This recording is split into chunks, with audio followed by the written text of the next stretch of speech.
मैं अज़हर जमादार आपका स्वागत करता हूं खबर खाम से के हमारे यूट्यूब एवं फेसबुक चैनल में। तो चलिए बात करते हैं एग्ज़िट पोल की। सारी दुनिया बात कर रही है तो हमने भी कोशिश की आपके लिए कुछ अपनी कलम से लिखने के लिए, लेकिन किसी ने बड़ा खूब कहा है कि मत बनो किसी के लिए खुली किताब, जहालत का दौर है पकड़कर फाड़ दिए जाओगे। तो इसी प्रकार हमारे एग्ज़िट पोल हमारे इंडिया के, हिंदुस्तान के कुछ न्यूज़ चैनल है, कुछ यूट्यूबर है, उनकी मैं आपको हेडलाइंस दिखाने की कोशिश करता हूं कि उनकी हेडलाइंस में क्या क्या लिखा हुआ है। कभी कांग्रेस तो कभी भारतीय जनता पार्टी के पक्ष में ये नतीजे जा रहे हैं। लेकिन इस दौरान मुझे कुछ याद आ रहा है कि आपको पता होगा कि पुराने ज़माने में टेक्नोलॉजीज़ नहीं थी, तो किसी वुमन की अगर हम बात करते हैं, उस ज़माने में हम किसी वुमन की बात करते हैं जो प्रेग्नेंट, हामिला जिसको कहा जाता है, कि 9 महीने अपने पेट में बच्चा रख करके उसके बाद वो बड़ी हिम्मत से पैदा होती है, क्योंकि एक शक्ति मिलती है उस महिला को। लेकिन ये बात मैं क्यों जोड़ रहा हूँ उसे आप ख्याल से सुनिए, बड़ा ध्यान दीजिएगा। जी ध्यान दीजिएगा कि मैं क्या कहना चाह रहा हूँ। एग्ज़िट पोल को मैंने पुराने दौर में क्यों लेकर गया हूँ और क्यों ले जाना चाहता हूँ। साफ ज़ाहिर सी बात है कि पुराने ज़माने में टेक्नोलॉजी का दौर नहीं था, ना सोनोग्राफी थी, ना MRI स्कैन था, और बहुत सी जो टेक्नोलॉजी इस दौर में चल रही है वो सब नहीं था। लेकिन उस दौर में प्रेग्नेंट वुमेन को देखने के लिए दाइयाँ होती थी, और वो अपने अंदाज से महाराज को कहिए या फिर उस जगह कहिए बताती थी उस महिला का पेट देखकर कि महाराज लड़का होगा। तो जाहिर सी बात है महाराज खुश होकर के उसको कुछ अशरफियाँ देते थे। खुशी सबको होती है तो अशरफियाँ देते थे। उस दौर में पैसा जो आज चल रहा है तो उस दौर में अशरफियाँ चलती थी, तो अशरफियाँ देते थे। लेकिन बाद में जब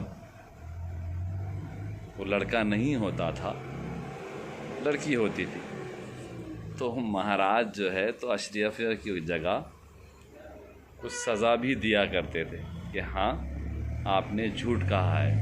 कुछ इसी प्रकार से जो है तो ये सिलसिला चल रहा है एग्ज़िट पोल का, कि आप देख रहे हैं कि एग्ज़िट पोल में कभी नतीजे कुछ और तो कभी नतीजे कुछ और, कभी किसी को 300 पार, कभी किसी को 400 पार। लेकिन क्या होगा ये 4 जून की शाम तक के हमको और आपको पता चलेगा।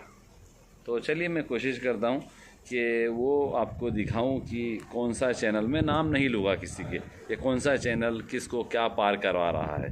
देखिए लोकसभा 2024 की जहाँ तक बात करें तो 543 सीटें लोकसभा की है 2024 में। तो NDA को 197 बताया जा रहा है और इंडिया गठबंधन को 312, यानी अंतर काफ़ी बड़ा है। लेकिन ये मैं आपको YouTube के अलग अलग चैनल के नाम नहीं लूँगा, मैंने इससे पहले भी आपको बताया था कि नाम नहीं लूँगा। देखिए अब यहाँ कांग्रेस गठबंधन को 251 और भारतीय जनता पार्टी गठबंधन को 205 सीटें बताई जा रही है। बड़ा अजीब है एग्ज़िट पोल का खेल भी, कि और एक जगह और लिखा हुआ है, सरकारी एग्ज़िट पोल पर मत जाइए, असली रिज़ल्ट सुन लीजिए, कौन जीतेगा और कौन हारेगा। 3-4 दिनों से धड़ल्ले से ये एग्ज़िट पोल चल रहा है, कभी नतीजा कुछ और होता है, कभी नतीजा कुछ और होता है, लेकिन रिज़ल्ट तो 4 जून को ही पता चलेगा। विपक्ष को अब भी विश्वास 4 जून को इंडिया जीतेगा, ये एक हेडलाइन है। और महाराष्ट्र की भी हम बात करेंगे तो 10 सीटों पर भी बात करेंगे, जिसमें विदर्भ भी काफ़ी मायने रखता है, जहाँ तक कि नागपुर की सीट है, बुल्ढाना की सीट है, और भी अन्य सीटें हैं जहाँ पर बहुत मायने रखते हैं रिज़ल्ट। जहाँ हाँ फिर हम बात कर रहे थे कि महाराष्ट्र के 10 सबसे ज़्यादा मुस्लिम आबादी वाले ज़िलों की भी अगर हम बात करेंगे तो वो भी काफ़ी प्रभाव डाल सकते हैं नतीजों पर। और एग्ज़िट पोल की खुल गई पोल, न्यूज़ ने मार ली पलटी, एक न्यूज़ चैनल है। ये दौर पलटियों का है तो पलटी मारना अब कोई बड़ी बात नहीं रही है न्यूज़ चैनल के लिए, कि हाँ हमने कल कुछ और कहा था और आज कुछ और कह रहा है।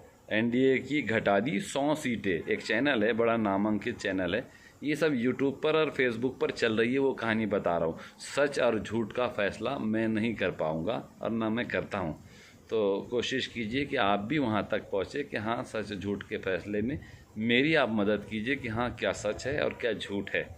तो देखिए, एग्ज़िट पोल में बनी इंडिया की सरकार, एनडीए दूर दूर तक नज़र नहीं आ रहा है। तो सब अलग अलग चीज़ें हैं। एग्ज़िट पोल के नतीजों में बम्पर फेरबदल हो सकता है, ये एक चैनल कह रहा है। इसमें यूट्यूब चैनल भी है और कुछ हमारे न्यूज़ चैनल भी है। कल चुनाव के नतीजों में आएगा तूफ़ान, और यहाँ पर तस्वीर दी हुई है उद्धव साहब की, गांधी साहब की, यादव साहब की, वहाँ से निकली है प्रधानमंत्री जो फ़िलहाल नरेंद्र मोदी जी है उनकी है, और न्यूज़ चैनल के एंकर की एक तस्वीर है। तो वही मैं बता रहा था, एग्ज़िट पोल वर्सेस सट्टा बाज़ार भी यहाँ पर दिखाया जा रहा है कि सट्टे बाज़ार में भी क्या हाल है। सट्टे बाज़ार को तो हम नहीं जानते, हम यहाँ की पढ़ी लिखी हुई वो चीज़ दिखा रहे। एग्ज़िट पोल वर्सेस सट्टा बाज़ार, जीत हार पर लाखों करोड़ों लगे। 2 फोटो दिखाए, एक पंजे का है कमल का, बीच में आश्चर्य का निशान भी है, और राहुल गांधी जी एक साइड से है और नरेंद्र मोदी जी एक साइड से है। तो मोदी वर्सेस ठाकरे, मराठी के वोट किसके साथ, ये बड़ा महत्वपूर्ण सवाल है महाराष्ट्र के लिए और भारत की आने वाली सरकार के लिए। और साथ ही साथ आप बता दूं कि हाँ एक और चीज़, इंडिया गठबंधन 295 सीट जीतेगा। ये भी बड़ा नामांकित चैनल है, बड़ा चैनल है। तो ये भी अपनी भविष्यवाणी, अब ये भविष्यवाणी कहाँ से होती है मुझे पता नहीं है। देखिए, मैं भी एक तकरीबन 2000 समथिंग 2001 से पत्रकारिता में हूँ, और कहीं ना कहीं हिंदी में भी लिख लेता हूँ, मराठी में भी लिख लेता हूँ, कुछ अखबार के लिए लिखा है। और फ़िलहाल मेरा खबर खमठोक एक वीकली अखबार है, उसका भी डिक्लेरेशन हो चुका है, बहुत जल्द आपकी सेवा में हाजिर होगा।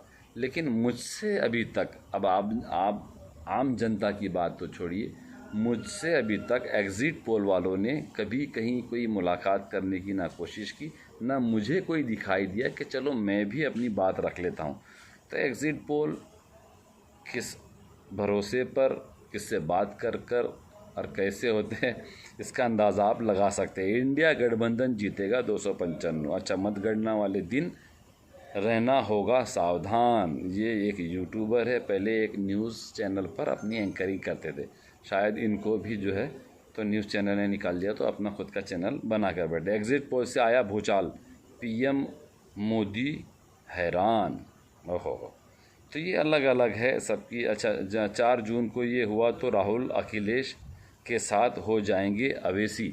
अच्छा, एमआईएम के सरगना इन द सेंस उनके सरबरा, नेता, लीडर, रहबर असदुद्दीन अवेसी साहब एक चैनल लिख रहा है। अच्छा, चैनल भी बड़ा नामांकित चैनल है, आगे गंगा लिखा हुआ है, मैं नाम नहीं लूँगा उसका आगे। 4 जून को ये भी हुआ तो राहुल अखिलेश के साथ आएंगे अवेसी। क्या ये मुमकिन है? आप सोचिए। ठीक है, तो चलिए मैं आगे और बढ़ता हूँ। महाराष्ट्र कोकणचा प्रभाव कोणाचा विजय। अच्छा, यहाँ पर ये भी है, बघा 48 जगह सर्वे, यानी 48 जगहों का सर्वे दिखा रहा है। ठीक है, बड़ा कमाल का एग्ज़िट पोल है। हाँ, अब अगर हम जहाँ रहते हैं उसकी अगर बात करें तो बुलढाणा का खासदार कौन, बुलढाण्याचा खासदार कोण, अवघ्या काही तासात निकाल, पुन्हा एकदा धनुष्यबाणाचे संकेत, यानी कि कहीं ना कहीं एक बार फिर संकेत दे रहे हैं अखबार वाले। चलिए ठीक है।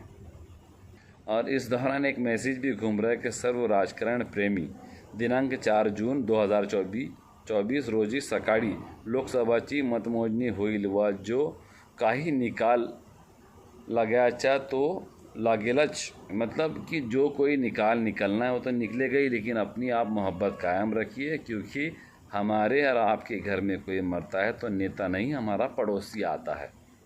तो एक अच्छे मैसेज भी वायरल हो रहे हैं। कुछ एक और मैंने पढ़ा कि, बताता हूँ आपको कि कहीं एक ज़िले के कोई अधिकारी है, पुलिस अधिकारी, उन्होंने एक आदेश जारी किया कि आप जो है तो ऐसे कोई वीडियो वगैरह या फिर ऐसी कोई गंदी चीज़ ना डाले जिससे लोगों की भावनाएं आहत हो।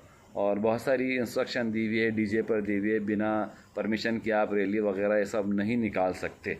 ठीक है, तो बहुत ही अच्छी इन्होंने पाबंदियाँ लगाई हैं, बहुत खुशी की बात है, ज़बरदस्त पाबंदियाँ है। लेकिन साथ में व्हाट्सएप के एडमिन को भी इन्होंने घेरे में ले लिया और कहा है कि एक तो इसको आप वो पर्सनल कर दीजिए, कहते हैं कि खाली जो मैसेज करेगा तो वो एडमिन ही करेगा, ओनली फॉर एडमिन, और नहीं तो ज़िम्मेदार वो भी होगा। ये थोड़ा आश्चर्य वाला बात मुझे लगा, क्योंकि अगर मान लीजिए कोई एक व्यक्ति अगर गुनाह करता है तो उसकी सज़ा सब तो नहीं मिलेगी। तो कहीं ऐसे थाना क्षेत्र है जहाँ पर किसी पुलिस वाले से कहिए अथवा एक सरकारी कर्मचारी से कहिए या प्राइवेट स्कूल में कहिए या और कहीं प्राइवेट किसी कंपनी में कहिए, कोई एक व्यक्ति अगर कुछ घटना उससे घटती है, गलती उससे होती है या जानबूझकर होती है, तो उसके ज़िम्मेदार सभी अधिकारी नहीं होते हैं, ऐसा मुझे लगता है। और संविधान में भी शायद यही है। तो चलिए, मैं बहुत जल्द आपसे फिर से मुलाकात करूँगा। मैं अजहर जमादार, खबर खामगांव से। खबर वही जो करे आप पर असर। देखते रहिए खबर खामगांव से। धन्यवाद।